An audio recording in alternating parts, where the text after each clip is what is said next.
Знакомьтесь, это Ридван Камилов. В этом царстве улиток он управляющий и главный человек. Это необычное и интересное увлечение Ридванбея началось совсем недавно.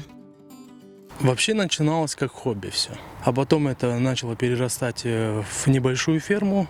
Ну и в том году мы начали уже к этому серьезно относиться, начали привлекать туристов, гостей Крыма, посещать нашу ферму и знакомиться с улиткой. Сейчас на этих угодьях около 2 тонн моллюсков. Когда температура воздуха поднялась до 12 градусов, они вышли из зимней спячки. И сезон улиток в Крыму можно считать открытым.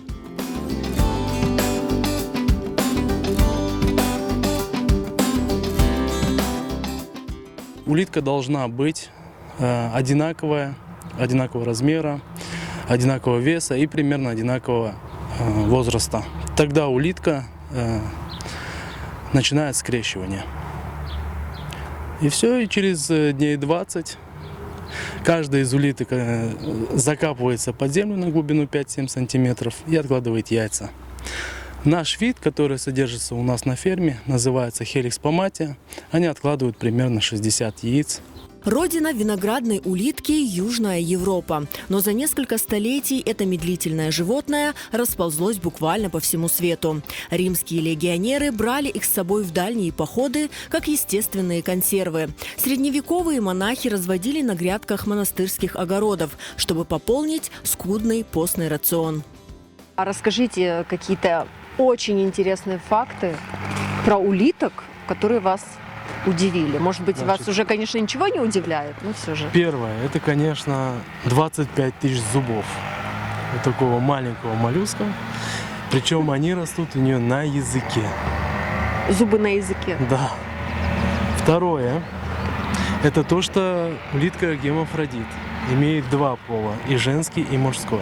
Третье, это то, что улитка, если в течение года или 1,5 лет останется одна, ну то есть если это домашнее хозяйство, где-то в аквариуме она живет, то через какое-то время она может принести потомство.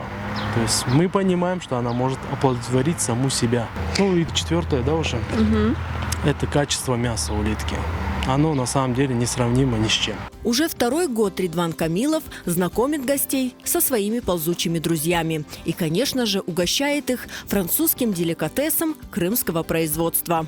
У нас в Крыму, да и вообще на постсоветском пространстве, улитка не зарекомендовала себя как питание, как еда, потому что не было культуры ее приготовления. Сегодня мы перенимаем небольшой опыт с Европы и знаем, как правильно ее готовить. И после этого она становится на самом деле деликатесом для нас, очень вкусной. Дело в том, что улитка, я ее называю наркотик. Если вы сами никогда не ели улиток, сегодня попробуйте. Завтра, когда вы будете сидеть где-то в ресторане и в меню увидите улитку, вы на самом деле вот хоть одну порцию, но закажете. Так, чтобы сравнить. А в 3-й раз вы уже будете искать ресторан, где в меню есть улитка, чтобы поесть ее. Поверьте мне, она притягивает очень сильно. Деликатесы из улиток подают в собственных раковинах, приправив домашним сливочным маслом, чесноком, луком и пряностями. Ридванбей охотно угощает гостей улиткой по-бургундски.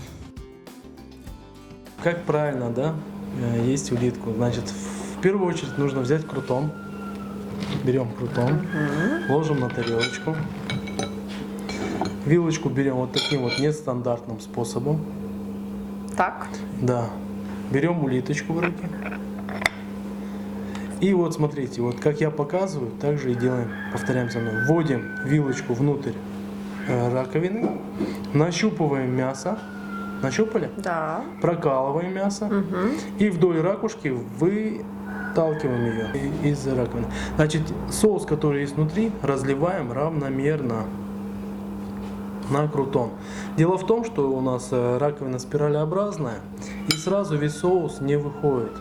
Что мы делаем? Держим ее горизонтально, там, где у нас образовывается раковина, и начинаем крутить ее против часовой стрелки.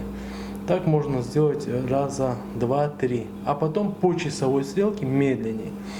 И вы увидите, как к устью раковины подходит соус. И этот соус снова выливаем на крутон равномерно. Видите? Такую процедуру можно проделать несколько раз. Радушный хозяин не перестает удивлять познаниями об улитках. Он знает не только их анатомию, но и характер. Ридван, вы сказали, что улитки бесполые, но почему-то эту улитку зовут Джек. Значит, улитки, они не бесполые на самом деле, а имеют два пола, и мужской, и женский. Периодически у них какой-то пол доминирующий бывает. У этой же улитки нам показалось, что доминирует все-таки мужской пол. Почему? Потому что когда туристы его брали на руки из числа мужчин, он спал, он не вылазил. А как только начали брать его девушки, женщины, он начинал вставать активнее. То есть мы предположили, что он все-таки больше мужчина, чем женщина.